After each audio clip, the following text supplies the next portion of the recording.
All the Bangladeshis are against it, and definitely we shall uproot all the terrorists from Bangladesh. Thank you. ISIS? You see, IS is a slogan. There is no existence of IS. This homegrown terrorist wants to contact with IS. This is the main thing. But all are our homegrown, our national. It is not from other countries. It is all our national.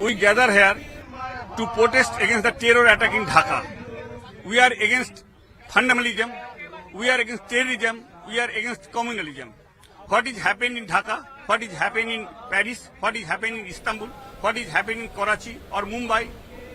etc. We demand ban all the fundamentalist organizations in all over the world.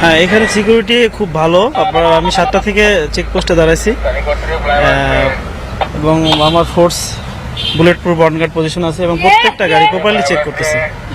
এবং যেহেতু আপনার গত 2 দিনের ঘটনার কারণে আমরা খুব এজন্য আমরা প্রত্যেকটা গাড়ি মানে চেক ছাড়া গুলশান বনানীতে কোনো ইন হবে না এবং প্রপারলি আমরা চেক করব এবং সব জাস্টিফাই করে গাড়ি আমরা পাস করব। কি অর্ডার আছে তোমাদের হাই কমান্ডের? আমাদের অর্ডার হচ্ছে এটা যে গুলশান বনানীতে যে গাড়িগুলো ইন হবে প্রপারলি চেক করতে হবে এবং তাদের সমস্ত কিছু যাচাই বাছাই করে আমাদেরকে ছাড়তে হবে, যেন কোনো দুষ্কৃতী ব্যক্তি কোনো ছদ্মবেশে কোনো জায়গায় ঢুকে অকারেন্স না ঘটাতে পারে, এটা আমাদের হাইকমান্ড। তো এইখানে কি লোক মানুষরা সহযোগ করছে, সহযোগ করে যাকে তুমি